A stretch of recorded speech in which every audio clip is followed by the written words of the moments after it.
Ang pagpapakasakit ng ating Panginoong Hesukristo ayon kay San Lucas. Noong panahong iyon, tumindig ang matatanda ng bayan, ang mga punong saserdote at ang mga eskriba. Dinala nila si Jesus kay Pilato. Sinimulan nilang paratangan siya. Anila, ang taong ito'y nahuli naming nanunulsol sa aming kababayan na maghimagsik at nagbabawal ng pagbabayad ng buwis sa Cesar. Pinapaniwala pa niya ang mga tao na siya ang Kristo, isang hari. At tinanong siya ni Pilato, "Ikaw ba ang hari ng mga Hudyo?" "Kayo na ang nagsasabi," tugon ni Jesus. Sinabi ni Pilato sa mga punong saserdote at sa mga tao, "Wala akong makitang kasalanan sa taong ito." Ngunit mapilit sila at ang wika. Sa pamamagitan ng kanyang mga turoy, inuudyukan niyang maghimagsik ang buong Hudyo o ang buong Judea. Nagsimula siya sa Galilea at ngayon narito na. Nang marinig ito ni Pilato, itinanong niya kung taga Galilea si Jesus. At nang malamang siya ay mula sa nasasakupan ni Herodes, kanyang ipinadala siya sa taong ito at nanoon na may nasa Jerusalem. Tuwang-tuwa ito nang makita si Jesus. Marami na siyang nabalitaan tungkol dito at matagal na niyang ibig makita. Umaasa siya gagawa ito ng kababalaghan at ibig niyang makita iyon. Kaya tinanong niya ng tinanong si Jesus. Ngunit hindi ito sumagot kauntiman. Naroon ang mga punong saserdote at ang mga eskriba na walang tigil na kaparatangan kay Jesus. Hinamak siya at tinuya ni Herodes, pati ng kanyang mga kawal. Sinuotan siya ng maringal na damit at ipinabalik kay Pilato. At ng araw ding iyon, naging magkaibigan sina Herodes at Pilato na dating magkagalit. Ipinatawag ni Pilato ang mga punong saserdote, ang mga pinuno ng bayan at ang mga tao. At sinabi sa kanila, "Isinakdal ninyo sa akin ang taong ito sa kasalanang panunulsol sa mga tao. Ngayon, siniyasat ako siya sa harapan ninyo at napatunayan kong walang katotohanan ang mga paratang ninyo sa kanya. Gayon din si Herodes, kaya si Jesus ay pinabalik niya sa akin. Hindi siya dapat hatulan ng kamatayan. Wala siyang kasalanan. Kaya't ipinahagupit ko lamang siya sa kapalalayain." Tuwing Paskwa, kinakailangang magpalaya si Pilato ng isang bilanggo para sa kanila. Subalit sabay-sabay na sumigaw ang madla, "Patayin ang taong iyan! Palayain si Barrabas!" Nabilanggo si Barrabas dahil sa paghihimagsik na nangyari sa lungsod at dahil sa pagpatay. Minsan pang nagsalita sa kanila si Pilato. Sa pagnanais na mapalaya si Jesus, ngunit sumigaw ang mga tao, "Ipako sa krus! Ipako siya sa krus!" Ikatlong ulit na sinabi sa kanila ni Pilato, "Bakit anong ginawa niyang masama? Wala akong makitang dahilan upang siya ipapatay. Ipahagupit ko na lamang siya at saka palalayain."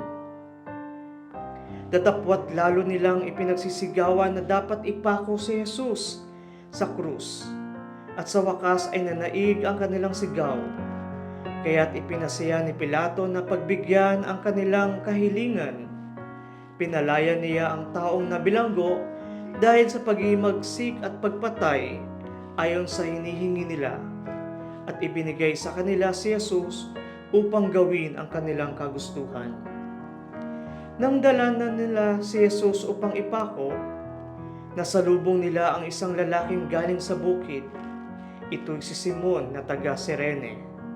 Pinigil nila ito at ipinapapasan sa kanya ang krus, kasunod ni Jesus.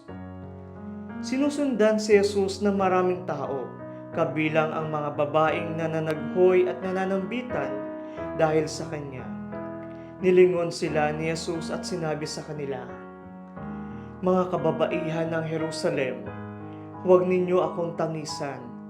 Ang tangisan ninyo'y ang inyong sarili at ang inyong mga anak.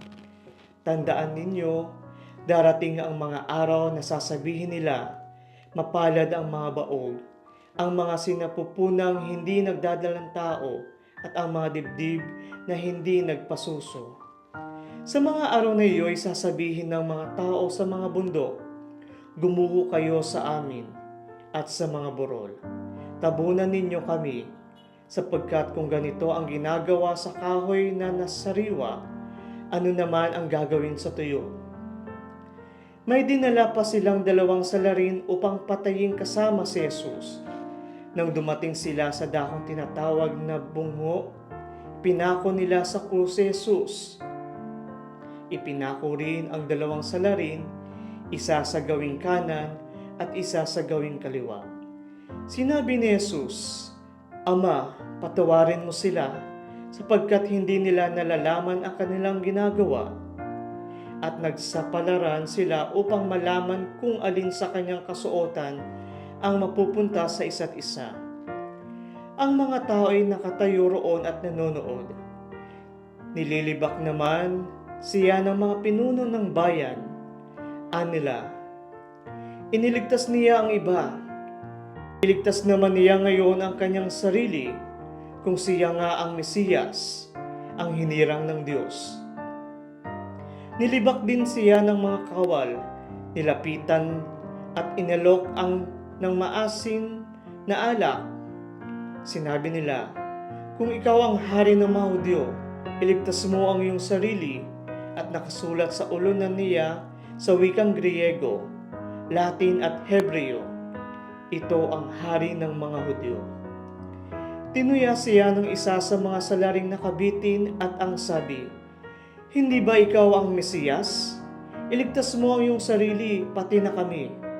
Ngunit pinagsabihan siya ng kanyang kasama, "Hindi ka ba natatakot sa Diyos? Ikaw may pinarurusahang tulad niya.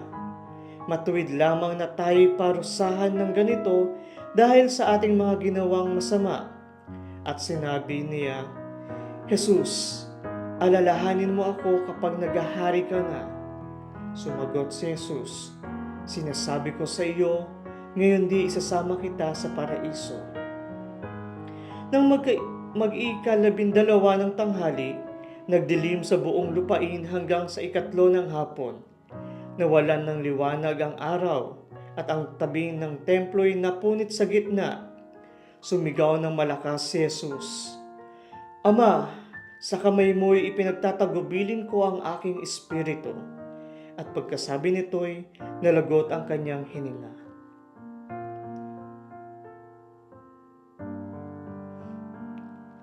Nang makita ng kapitan ang nangyari, siya'y nagpuri sa Diyos. "Tunay ngang matuwid ang taong ito," sabi niya. Ang nangyaring ito'y nakita ng lahat ng tao'y nagkakatipon at nagmamasid. At umuwi sila, dinadagukan ang kanilang dibdib. Nakatayo naman sa di kalayuan ang mga kaibigan ni Jesus, pati ang mga babaeng sumunod sa kanya mula sa Galilea, at nakita rin nila ang mga bagay na ito. Ang mabuting balita ng Panginoon. Sa ating ebanghelyo, nasaksihan natin ang pinakamabigat na yugto ng buhay ni Jesus, ang kanyang pagkakahatol, pagdurusa at kamatayan sa krus. Siya na walang kasalanan ay iniharap sa mga pinuno, ipinagkanulo, pinahirapan at ipinako sa krus kasama ng mga kriminal. Sa kabila ng lahat, si Jesus ay nanatiling tahimik, mapagkumbaba at mapagpatawad. Kaya ang hamon ngayon sa atin sa panahon ng Kwaresma, ang krus ni Jesus ay hindi lamang paalaala ng kanyang kamatayan, kundi ito'y paanyaya rin sa atin na lumapit sa kanya ng may pusong nagsisisi. Pasanin ang ating sariling krus ng may pananampalataya, matutong magpatawad at magmahal tulad niya, at manalig na sa kabila ng dilim ng krus, nariyan ang liwanag ng muling pagkabuhay. Dahil sa krus, nakita natin ang sukdulang pag-ibig ng Diyos.